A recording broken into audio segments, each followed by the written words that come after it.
Hello all, welcome to yet another insightful session of Narayana IAS Academy. So as you can actually see, we are going to discuss few topics of international relations as well as environment and ecology for your grant test. So this is actually going to boost your morale by increasing or improving your scores in current affairs. Okay.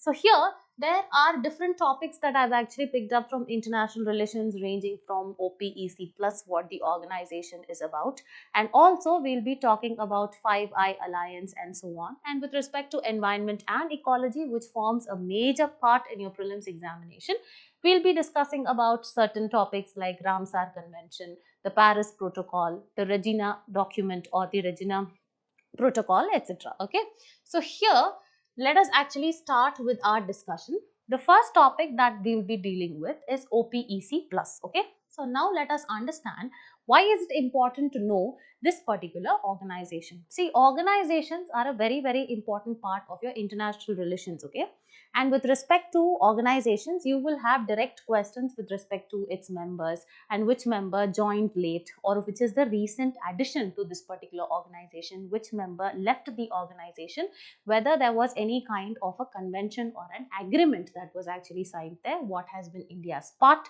and apart from that, any kind of agreement, how it will have implications on India as well as its policies further becomes very important, and also the indices as well as the reports that are released by these organizations become very important for your prelims examination. Okay, and for your mains examination, the larger picture, that is how this particular organization operates in the geopolitical landscape of the world, becomes very important. Okay, so now you'll have to pay attention to these topics, and along with these, some of the static portions like when was it formed and what were the agreements signed, I'll also give you insights on how this particular topic is relevant for your mains examination by discussing little bit elaborate on certain things or certain dimensions that we'll be discussing here, which you'll understand through our discussion. So let's get started. The first topic that we'll be dealing with is OPEC plus, for which you need to understand what is OPEC. Okay, and before even understanding, we need to know why this particular topic was in the news.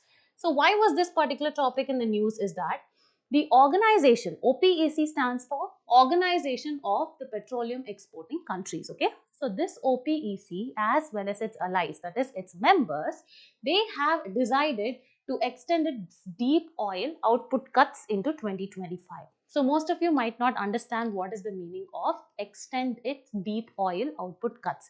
This is nothing but, this means that the members of the OPEC as well as their allies have decided to cut down the supply of oil into the global market till 2025.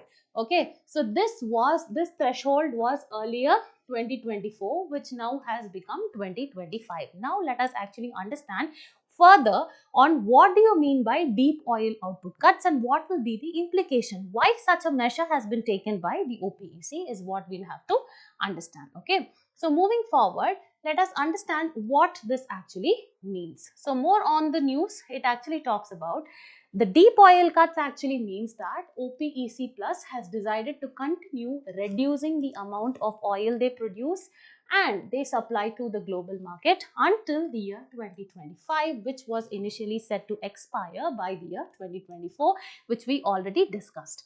And because of this, why this measure was actually taken is that specifically they are maintaining significant reductions in their oil production levels to help stabilize the oil prices and also to balance the market despite various economic pressures such as the low demand growth. So let me understand, or let me make you actually understand what is this. Okay, so why does the OPEC try to supply or try to supply less of oil into the global market is that initially what was happening is during the 1960s, 70s until the 80s, what happened, the Arabian Peninsula, that is the countries which had Qatar, the region which actually had Qatar, regions like Saudi Arabia, Venezuela, etc. These actually had monopoly of supplying or exporting oil to the world. Okay, but then what happened? There was emergence of US with respect to that of its technology. They started producing this shale oil or exporting that, okay, comparatively, and this became a threat, and thereby what happened? The demand from these OPEC countries significantly reduced. When the demand actually reduced, what happened? The prices also fell.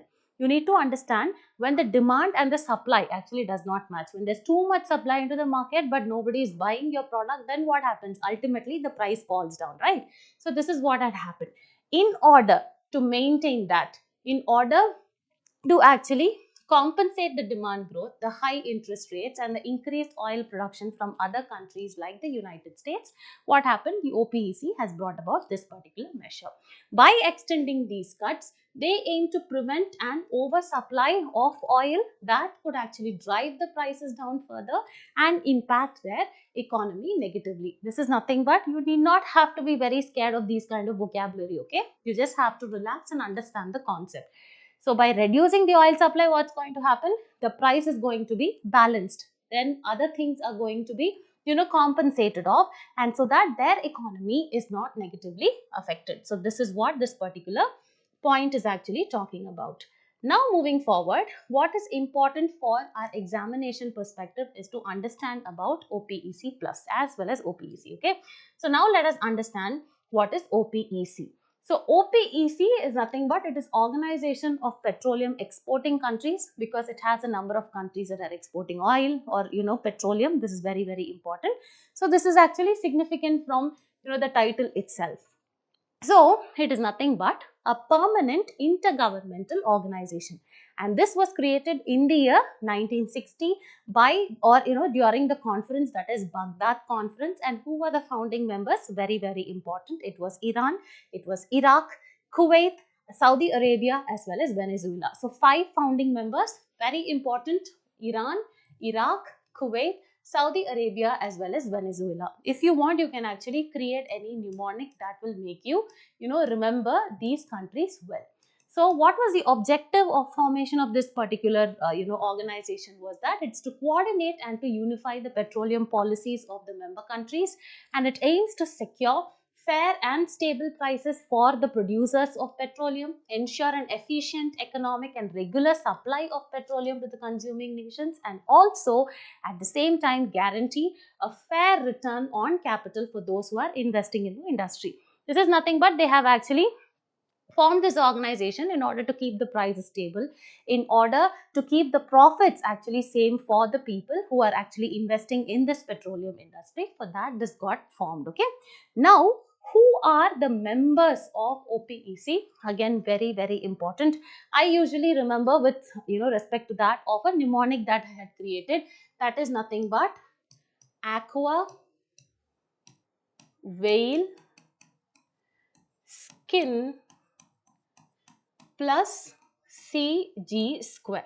So this is how I remember the members of this particular OPEC. So what does this mnemonic actually stand for? Actually stands A for Algeria, Q for Qatar, U for UAE, A for Angola, V for Venezuela, E for Ecuador, I for Iran, L for Libya, S for Saudi Arabia, K for Kuwait, I for Iraq. Again, very important, both Iraq and Iran have actually been the founding members as well. Okay, and N for Nigeria. And what is the CG square? C stands for Congo, G stands for Equatorial Guinea as well as Gabon. Okay.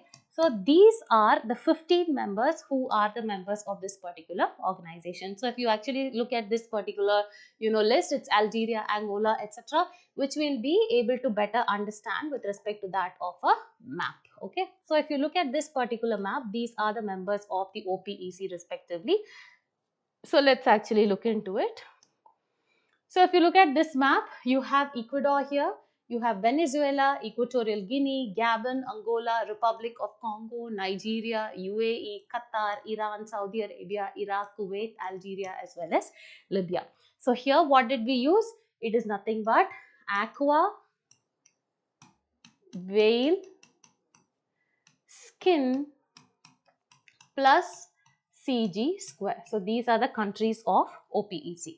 Now moving forward, let us actually understand what is this particular organization of OPEC plus and what was the reason for its formation. Okay, Also here we'll actually see, we'll further continue with OPEC and then move on. Okay, so here the oil production, OPEC member nations produce about 30% of the world's oil. All these static portions become very, very important. Okay, because these trends can be asked in the examination, of which is the largest contributor, whether it is Saudi Arabia, Venezuela, etc. This becomes important. So OPEC member nations produce about 30% of the world's crude oil, and also here Saudi Arabia is the largest single oil supplier within the group, which actually produces more than 10 million barrels per day. Okay, so this is important. Now, what are the reports and the outlooks which are created or which are released by these organizations? It publishes several important reports, including the monthly oil market report, the annual statistical bulletin, as well as the world oil outlook. Okay, and if you see finally the headquarters, it is present in Vienna, that is located in Austria. Again, location of Austria in the map is becoming important for you. Okay, now moving forward, let us move on to the next portion of understanding what is OPEC plus and why was this particular organization or grouping was actually created. As I told you, in the 1970s and 80s, where the monopoly of oil production as well as the export were in the hands of the Arabian Peninsula or the countries occupying it like Saudi Arabia, Kuwait, Qatar, etc. What was the reason? Oil is usually produced or it is procured in areas or regions that is surrounded by larger continental shelves. Okay, so since this Arabian Peninsula had a larger continental shelf, the drilling and the output and the supply of oil was easier for them. That is why they had the monopoly. But eventually, this actually served as a threat to the Western countries, specifically the United States. So they thought, with technology, we need to definitely invent something in order to counter their monopoly. So what happened in the United States is they finally came out with their technological advancements, where they found out that they actually abound by the resources of shale rocks. Okay, so what are shale rocks? Shale is S-H-A-L-E. These rocks actually have the organic material that is called as the kerogen. Okay, kerogen, and this material is actually used for the production, or it actually helps in the natural process of oil production, from which the US actually also started producing the shale oil, and apart from consumption, it also started supplying it to the world market. Okay, so that is why the demand for the Arabian Peninsula oil actually decreased comparatively, because of which the OPEC had come out with that particular step. So now let us see. In 2016, largely in response to the falling oil prices, which was driven by significant increase in the US shale oil output, I told you the reason for this. OPEC had signed an agreement with 10 other oil producing countries in order to create what is now known as OPEC plus. Okay, so OPEC plus actually includes the current 15 OPEC member countries along with other countries. So how do you understand, how do you actually remember those countries? Is that it is Rob, Sam's, BMK. Okay, instead of robbing Sam's BMW, we actually robbing his BMK. So here again, R actually stands for Russia, O for Oman, B for Bahrain, S for South Sudan, A actually stands for Azerbaijan, M stands for Malaysia, S actually stands for Sudan, this stands for B stands for Brunei, and again M actually stands for Mexico, and finally K stands for Kazakhstan. Okay, so apart from aqua whale skin plus CG square, we need to include this mnemonic as well, that is Rob, Sam's, BMW, where BMW is replaced by K. So here it is the OPEC plus nations. Okay, the objective was to institutionalize a framework for cooperation between OPEC and non-OPEC producing countries on a regular and sustainable basis. The aim was to work together in order to adjust the crude oil production. See, the basic idea is to stabilize the crude oil production and to stabilize the prices and to increase the demand. This is the basic idea. first for which OPEC was formed. Then because of the US introduction or the intervention into the market, what happened is that OPEC is now being formed, okay. And OPEC, they actually produce about 40% of the world's crude oil and control more than 80% of the proven oil reserves, okay. So this is how this particular topic is very, very important for your examination. So if you look at this particular infographic, it actually shows the share or the total oil production by the OPEC as well as the plus countries over here. It is very clear for us. If you see, this is actually total oil production from OPEC, that is OPEC and non-OPEC. If you see here, there are different countries like Saudi Arabia is the largest over here, and among the OPEC plus, Russia is largest, which produces around 10.3 million barrels per day. Other actually include Azerbaijan, Malaysia at 0.5 million barrels, Bahrain, then Sudan, Brunei, etc.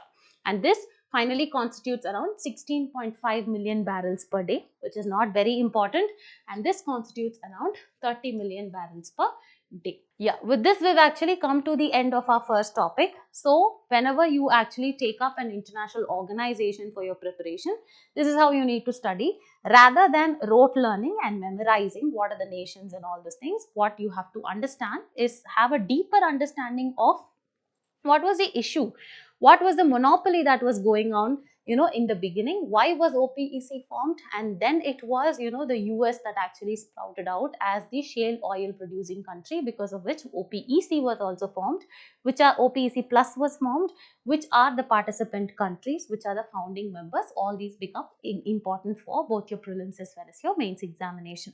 Now, the next topic that we'll be discussing about is Five Eyes Alliance. So this is again one of the most important grouping, and you need to know the background. Okay, when was it formed? Whether it was during the Cold War or the World War? What was the reason for its formation? All these things we'll actually look into in this particular topic. Okay, so moving forward,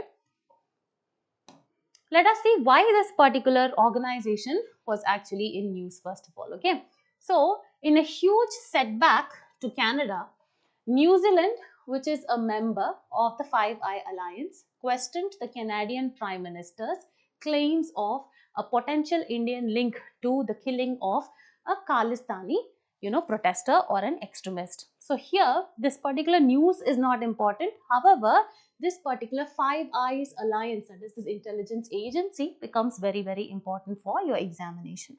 Now what happens is that you need to understand there was a recent killing of a Khalistani protester in Canada, for which Canada has actually, had alleged that India had participated or it was involved in the killing of this particular person, for which New Zealand has raised its question. And here you need to know whether Canada and New Zealand are a part of Five Eye Alliance, for which this particular topic has become important for our discussion. Okay. Now moving forward, let us see what is the background of this particular news. Okay, so Hardip Singh Nijjar, a Khalistani separatist, was shot and killed in British Columbia in June 2023 in Canada. For this, you need to know what do you mean by Khalistan. So what is the Khalistani movement? Okay, a brief history into that. Khalistani movement is nothing but it was a Sikh separatist movement, okay, which actually wanted to establish a separate region or a land for the occupation of the Sikh community. So for that, they had actually done this Khalistani movement, and this Khalistan is nothing but the region which would have actually occupied the present day regions of Punjab, Chandigarh, Himachal, Haryana as well as Rajasthan. So this was the Khalistan movement. Okay. Now what happened?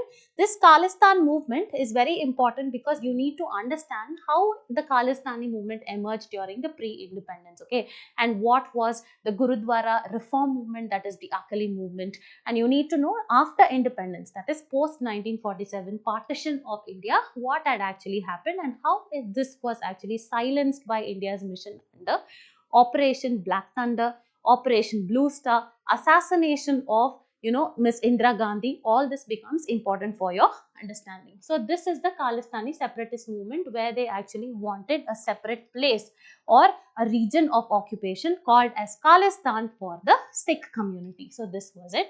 And however, it is actually silenced in India. This is not the scenario, because the Sikh community who occupy the West, that is specifically Canada, they still undergo protests, okay, in demand of this Khalistan region.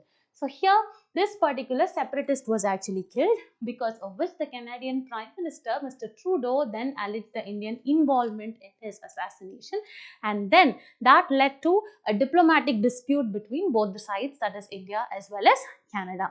And finally, in September 2023, Canada's charge about India's involvement was backed by the Five Eyes Intelligence Alliance. Okay. Now we'll understand what is this particular Five Eyes Alliance. Yeah. About the Five Eyes Alliance, this is nothing but it is a collaborative intelligence sharing network, and this majorly comprises of 5 English speaking countries. Very important, which and very easy also to understand, no need to create bigger mnemonics and all. Which are the 5 English speaking nations across the globe, you need to see. First, if you see, this is the West, and then this is the East. If you take in the West, you actually have United States and you have Canada, and between you have the UK, and then here you have the Australia and you have New Zealand. So these are the 5 English speaking countries. So it was an intelligence sharing network comprising 5 English speaking nations: the US, UK, Canada, Australia as well as New Zealand. Objective was to enhance cooperation in signals intelligence, that is called as the SIGINT, and also to share intelligence information among the member nations. What do you mean by the signal intelligence? It is nothing but it is intercepting and deciphering electronic communications such as phone calls, emails and other forms of electronic media, and they share information about what is happening. Okay, and the origin is that it was established after World War II in order to counter the Cold War Soviet threat as part of the UK-USA agreement. So here you might ask me, what is this World War II and what is Cold War? So World War is nothing but where the nations were actually fighting for leadership or monopoly, and that was characterized by direct wars. Okay, for example, the British would get into another country's territory, they would acquire, such as the colonization in India is one of the examples, the colonization in Africa was an example. So this was something, the characteristic of World War. But eventually, towards the end of the World War, that is specifically the Second World War that actually lasted between 1939 and 45, what happened? This phase of Cold War actually began, where it was not direct tussle between the countries, but it was the tussle between ideologies of both the countries. For example, capitalism versus communism. So what do you mean by capitalism?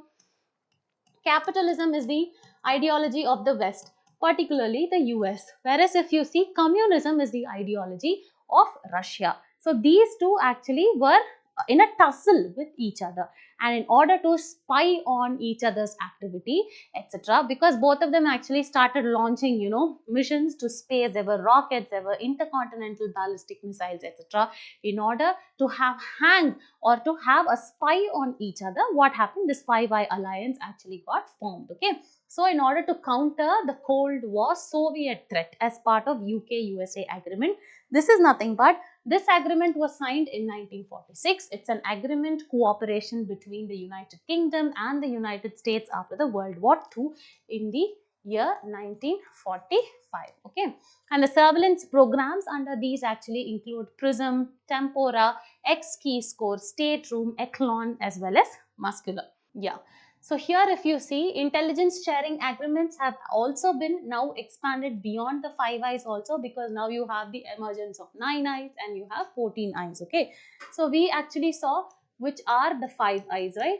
Five Eyes are nothing but the English speaking states, which includes the US, it includes Canada, it includes Australia, it included New Zealand as well as UK. And then you have the 9 eyes. 9 eyes is nothing but, how do you remember? 9 eyes is nothing but this 5 eyes plus fend. FEND is nothing but it actually includes France, it includes Netherlands, Norway as well as Denmark. So this is called as FEND. And 14 eyes is nothing but it actually added countries of BIGS. What is BIGS? It actually includes the addition of Belgium, it has Italy, it has Germany, it had Sweden and it had Spain. So this is how I actually remember it. The 5 eyes are easy, English speaking. Then you have the 9 eyes that is added by F, N and D, that is nothing but you have France, then you have Netherlands, Norway as well as Denmark, and finally you have these 14 eyes. Okay, so after that particular topic, now the last topic that we'll be discussing on international relations is this Antarctic Treaty. By the name itself, you'll know, here we'll be discussing certain facts about Antarctica, why this area is important, what are the members, who are the signatories of the Antarctic Treaty, why is it essential for conserving Antarctica, etc. So this is part of environment as well, but more will be focused on Antarctic Treaty, which is international relations, whether India signed it or not, whether it has ratified it or not, all that becomes very, very important for the examination. Now moving forward, let us understand why this particular topic was in news. So India actually had recently hosted the 46th Antarctic Treaty Consultative Meeting, that is the ATCM, and this was held in Kochi, that is Kerala.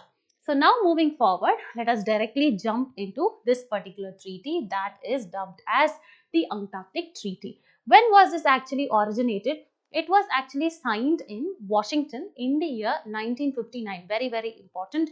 And this involved, 12 countries that were very active in Antarctica during the International Geophysical Year. International Geophysical Year is nothing but how we observe International Year of Millets, International Year of Elimination of Nuclear Weapons. So, such that this 1957-58 was observed as the International Geophysical Year, where a lot of, experiments and scientific research were actually carried on. So, that was the time in 1959, this particular treaty was signed by 12 countries which were extremely active. And here, the 12 countries actually include, you have Argentina, you have Australia, we have Belgium, Chile, France, Japan, New Zealand, Norway, South Africa, the USSR, the UK and the US. So just as how I created a mnemonic, it is your responsibility here to create a mnemonic and understand who were the initial signatories, that is the 12 countries of the Antarctic Treaty.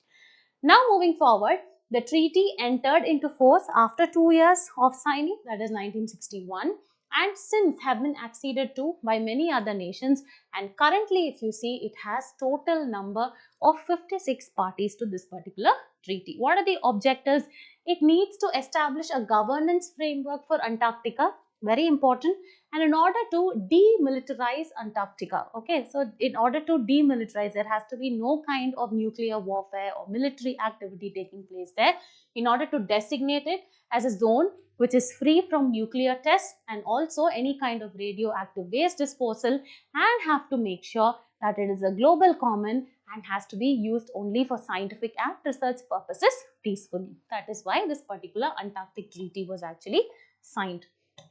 Now moving forward, if you see at this particular map, it will be easier for you to remember the number of countries which actually initially signed it. Okay, so if you see, you have Australia here, and added to that you will have New Zealand. Okay, and here you have Africa, and here you have South America, where you have Chile as well as Argentina on these sides. Okay, apart from that you have the UK, the US, etc., whichever are the members. We actually saw Russia, etc. Now moving forward, let us actually understand the key objectives. What have been the key objectives of this Antarctic Treaty is that in order to promote the international scientific cooperation, that is in order to carry out any kind of science as well as research activities, and to set aside any kind of disputes on territorial sovereignty. So why do they actually say this? Because Australia, before few years it actually claimed that the northern part of Antarctica belonged to them. So this kind of territorial sovereignty or territorial claims should not be done on Antarctica, and that is one of the reasons why which this particular treaty was signed. Next one, the geographical scope of that is that the treaty applies to the area south of 60 degrees south latitude. Very, very important. Okay, and then encompassing the entire Antarctica. And if you see the headquarters, it is nothing but Buenos Aires, which is located at Argentina. Now let us see what has been India's involvement in this particular treaty. India has signed the Antarctic Treaty. Very, very important. Okay. And this was actually signed in 1983, and it gained consultative status because there are observer status, permanent member status, etc. And similarly, India got a consultative status in the same year, that is 1983. Okay. And as one of the 29 consultative parties, India is active in the governance of this Antarctic region as well as research, maintaining. We have two main research stations, right? We have Maitri as well as Bharati. Okay. And also we need to know that first base, that is scientific research base of India, which was established in Antarctica, is Dakshin Gangotri. So you need to know all these important facts for your prelims examination. Now let us actually move forward. Yeah, what is the important main points cumulatively with respect to Antarctic Treaty? This is very important for you in order to substantiate or to write in any of your papers, whether it is your GS papers or in your essay or ethics. Okay, the Antarctic Treaty says that there has to be no military use, that we know, and then freedom of scientific investigation has to be there, that also we know. There has to be free exchange of scientific plans as well as data, and also any kind of territorial claim will be put on hold. It has to be a nuclear free zone, and all parties to ensure no illegal activities are carried out over here. Understood? Next is treaty modification requires unanimous vote. That means every member who are signatories of this particular treaty have to give their consent. So unanimous vote is required, and also national laws actually apply to the citizens and not to areas. Okay, whatever are their national laws, only it applies to those citizens and not the entire region. Next, all stations open to inspection by other nations and applies to land but not seas. What do you mean by this? This actually does not, there is a difference between Arctic region and Antarctic. It is very important for you to know that. Okay, Arctic is nothing but it is an area of frozen sea, whereas Antarctica is an area of frozen land. So this Antarctic Treaty applies only to that frozen land and not to the seas surrounding it. So this is very, very important. So these are the main points about your Antarctic Treaty. Now let's move ahead to another important topic, and this topic has been picked up from environment and ecology on new Ramsar sites. It's comparatively an easier topic as well. But apart from the Ramsar sites and the Ramsar Convention, what we need to know is certain facts about the Montreux Record, whether it has a list of ecologically challenging or ecologically fragile areas of Ramsar sites. What are Ramsar sites, whether they are wetlands, etc. What are the different types, what is the category for an area to be eligible into the Ramsar list, etc. is what is important for this particular topic. Okay, so now let us move forward in understanding why this particular article has been used. See, the recent additions also become very important, in which state they are located, whether it is an artificially created lake, whether it is natural, etc. Because in one of your prelims examination, a lake about Kodaikanal was actually asked whether it was an artificial lake or whether it was natural. So, and what are the areas of the Ramsar sites which actually has a mention in the Montreux Record. Okay, all that also becomes important. Now moving forward, let us understand why this particular topic is in the news. So recently there were two sites or two bird sanctuaries, see, from Bihar, that is Nagi as well as Nakthi. This was actually added to the Ramsar sites list, taking the tally to 82. But after that, what happened? 3 more got added, and the current number of Ramsar sites in India actually stands to be 85. So this list actually keeps on it keeps on increasing, and you need to be updated and aware of the same. Now moving forward, yeah, let's understand. The new sites are both man-made reservoirs. Again, important whether, yeah, as I told you, it's again important to know whether both are man-made reservoirs or not, and where are they located in the Jhajjar forest range of the Jamui district in Bihar. And the two catchments feature dry deciduous forest that is characterized by what kind of flora and fauna, again becomes important, and with the two sides, India now equals China, and now the number has even increased further in terms of Ramsar sites. And if you see, the United Kingdom with 175 has the highest number of such sites, which is actually followed by Mexico 144. Again important, which of the country in the world actually hosts the largest number of Ramsar sites? Again can be asked in your examination. Now moving forward, let us understand about the Ramsar sites in India, and before that let us understand about the Ramsar Convention. Okay, so the Ramsar Convention on wetlands of international importance, also known as the Ramsar Convention. So this is the name of the convention. It is nothing but an intergovernmental treaty. So this actually provides a proper regulatory framework for the conservation as well as wide use of wetlands as well as the resources. Where it actually originated and when was it signed? This was actually signed in 1971 in a location named Ramsar, which is in Iran, and it came into effect after 4 years, that is 1975. Very important. Ramsar is in Iran. Okay, and the membership is currently, it actually includes 172 countries, and they are contracting parties to the convention. This is very important. Next one, let's see the contracting parties to the convention. What are all the agendas to which they actually commit to? First one, using the wetlands wisely. Next is designating the suitable wetlands as wetlands of international importance into the Ramsar list, where we will see whether the Keoladio of India is actually located there, whether the Loktak Lake is actually included in this record or not, we will actually see. Next, cooperating internationally on shared wetland systems, species as well as transboundary wetlands. Now moving towards the next one, we will actually see the status of Ramsar sites in India, as we actually are yet to discuss this particular thing. Yeah, if you see India, there are total of 85. This has actually increased currently, and the first one to be included or to be recognized as a Ramsar site is Chilika Lake in Odisha, as well as the Keoladio National Park in Rajasthan were recognized as the first Ramsar sites back in 1981. The largest one, if you see, includes Sundarbans wetland, which is the largest Ramsar site of India. Where it is located is important. You need to know that. Next one, the smallest is Renuka wetland, and this is actually located in Himachal Pradesh. Next is the highest number of Ramsar sites, that actually Tamil Nadu has the most number of Ramsar sites. Very, very important, once asked in your prelims examination as well. It has 16.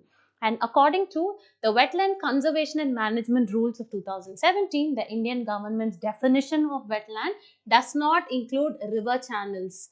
See, wetlands, what it actually includes and what it does not include, those categories are also important. This does not include any kind of river channel, paddy fields or other areas utilized for commercial activities. So these are, this is the status of Ramsar sites in India. Now moving forward, we actually were reading about what is the Ramsar Convention. So moving on, let us see what is this Paris Protocol as well as Regina amendments that were made to this particular Ramsar Convention. Okay, because when the convention comes, it is not only important for us to understand what the convention is about. We need to know what were the amendments, and through the amendments, what was the changes made. All that is important. Okay, so here the Ramsar Convention was modified by the Paris Protocol in the 1982 and the Regina Amendments of 1987. Okay, so what do you mean by this Paris Protocol of 1982? This allowed the regional economic integration organizations like, for example, it allowed the regional economic integration organizations like, it included the entire European Union to become the parties to the Ramsar Convention. So this is the Paris Protocol.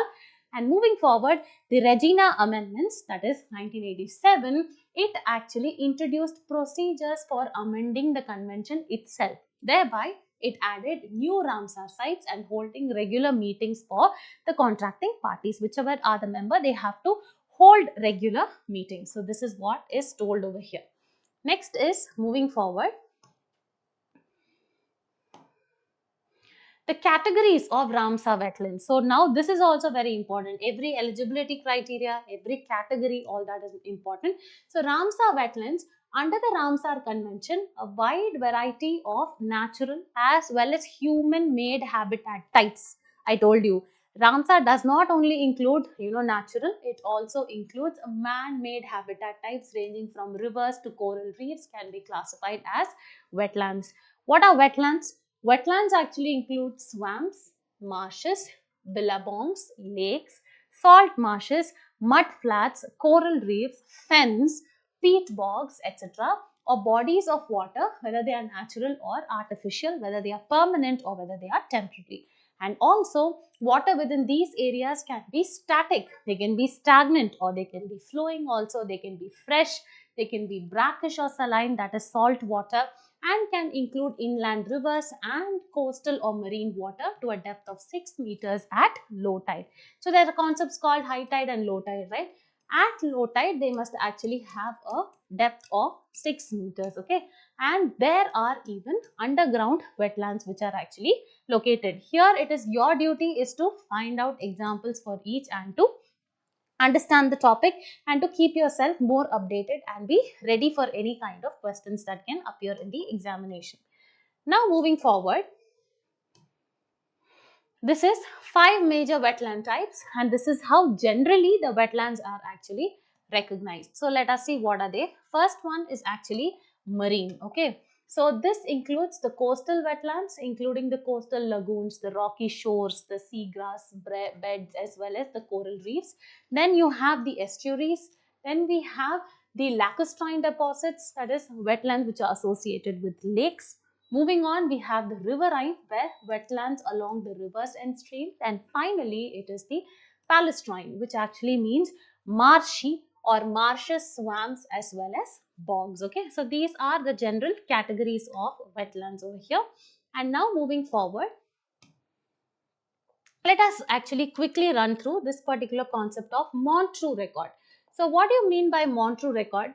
This is nothing but it is a register that compiles or that actually has a list of wetlands which is under the Ramsar list, okay, that are facing significant ecological changes due to the anthropogenic activities such as the introduction of infrastructure, whether there is any kind of technological advancement, pollution as well as any kind of habitat fragmentation or other kind of interferences. So those kind of ecologically extremely, those areas that are facing ecological challenges, they are entered into this particular Montreux Accord, and this is maintained as a part of Ramsar list only. If you see, for example, in India, you have the Loktak Lake in Manipur as well as the Keoladeo National Park of Rajasthan. They are included over here. So let us see. In India, the Loktak Lake in Manipur, the Keoladeo National Park in Rajasthan, they are listed under the Montreux record. And additionally, if you see, the Chilika Lake of Odisha was also introduced in 1993 but was successfully restored and removed from the record in 2002 because it was actually taken away or it was better brought to restoration. So in 2002, it got successfully removed as well. So here I hope you've actually understood this particular topic of Ramsar sites. What is a wetland? We understood that. What are the different categories it actually falls into? How many wetlands or Ramsar sites that India actually hosts? What are the recent additions to it? The largest, the smallest, the state that actually holds the maximum, and finally we looked at the Montreux record. Now moving forward, we've actually come to the last topic of discussion, that is plastic waste management rules of 2024. So these kind of rules, whether they are a part of environment, whether they are part of international relations, whether they are part of polity or society with respect to, for example, if you say child pornographic law, the regulations, the BNS which actually replace the IPC and the CRPC, all that becomes very important, okay. Even if they have not come into implementation, what are the provisions, what are the changes it's actually going to bring to the existing law and the legal framework becomes very important for both your prelims as well as mains examination. So moving forward, let us quickly understand why this particular topic is in news. The Ministry of Environment, Forest and Climate Change, they notified this plastic waste management amendment rules of 2024 in order to amend certain provisions of the plastic waste management rules of 2016. Now moving forward, let us quickly see what are the changes that have been brought to the plastic waste management rules of 2020 or 2016. So what are the new rules actually saying? Let us actually see. So the definitions have been revised. But the first one, the biodegradable plastics. Okay. Now this particular concept of biodegradable plastics excludes the compostable plastics and must actually degrade biologically without leaving microplastics or harmful residues. Now they say that biodegradable plastics must actually not include any kind of compostable plastics, and that is they must eventually, after degradation or bio degeneration, they must not leave behind any kind of microplastics. Okay, and they have to be degradable. Only those are actually included under biodegradable plastics. Next one is importer. This actually, the new rules expanded to include importers of various plastics, including the, plastic resins, pellets, etc., and not just packaging or carry bags. Next one is manufacturer. Here it broadened, that is the manufacturers are broadened to include even those people or producers of all plastic raw materials, including compostable as well as biodegradable plastics. So all these are, nothing much to understand, but these are static things which you need to know, that the new regulations have replaced or brought about certain changes. Next one, in terms of producer, first it spoke about manufacturer, now producer, next the seller. So what do you mean by the producer? Here the definition, it extends to all the manufacturers of even the intermediate plastic materials for plastic packaging and contract manufacturers. Next one, seller, it newly added to denote those who sell plastic raw materials like resins, pellets, etc. for producing packaging. So this is very important for you to just know what is the meaning of producer, seller, manufacturer, and how it has actually expanded or included the number of people, etc. has to be understood here. Now moving forward, the next change that it has actually brought, it has brought about certain changes in the regulations for the manufacturers as well as the plastic type. So let us actually look into this. Here manufacturers can only sell or provide plastics to registered producers or sellers. So here registration becomes mandatory. Next, thickness provisions no longer apply to bags or items made from compostable or biodegradable plastics. Usually plastics thickness in terms of microns used to be mentioned, but now that is actually done away with. And also there is mandatory marking and labeling for compostable as well as biodegradable plastic products. And next, manufacturers must definitely report the quantity of this commodities, that is compostable or biodegradable, to the CPCB, that is nothing but Central Pollution Control Board. Okay, so this is the second one that we saw. The next one is local bodies and panchayat responsibilities. Let's see what this actually encompasses. Okay, so local bodies to assess and report the plastic waste generation as well as the management infrastructure annually. So this is something basic that you know. Next one, but annually is important. Next, panchayats at district levels must include plastic waste management details in their annual reports. Again, important, and measures should be taken in order to prevent the use of prohibited single-use plastic items like the plastic plates, the polythene covers, etc. within their jurisdiction. So this is the next dimension that had actually brought in amendments. Next one is extended producer responsibility. So what do you mean by extended producer responsibility? The producer must, or the manufacturer must actually take added responsibility. That is the, in simple terms, that's the meaning. So here manufacturer or importer of plastic raw materials, in order to, that is they have to fulfill the EPR targets for micro and small plastic products. Okay, next one, expanded list of entities obliged under EPR. For this I'll actually explain what is this EPR first. Next one actually says EPR now covers rigid plastic. It includes flexible plastic, multi-layer packaging, compostable plastics and biodegradable plastics. Moving on, the Central Pollution Control Board has to issue guidelines for authorizing agencies to establish an electronic platform for trading this EPR certificates. Okay, let's quickly see what it is. And CPCB will also set maximum and minimum prices for these kind of certificates based on non-fulfillment of the EPR obligations. Now let us quickly understand what is the meaning of EPR. If you see this particular diagram, you will actually understand EPR is nothing but it actually says that the retailer sells the products. Okay, first the retailer sells the products, the consumer buys and uses the particular product, and next one is the producer here is responsible to collect, process and recycle and dispose the packaging and the product, and finally the producer uses recycled materials to again manufacture the product. Okay, so the product is actually manufactured. Next, the retailer actually sells the product, after which the consumer buys the product, and then the same producer is responsible to collect, process and recycle and dispose the packaging and the product. So this is actually called as EPR. Okay, so what is EPR? EPR actually stands for Extended Producer Responsibility. The producer is actually responsible and his responsibility is extended in order to dispose it off, to recycle, and then he actually has to sell it further. So this is what is actually told over here.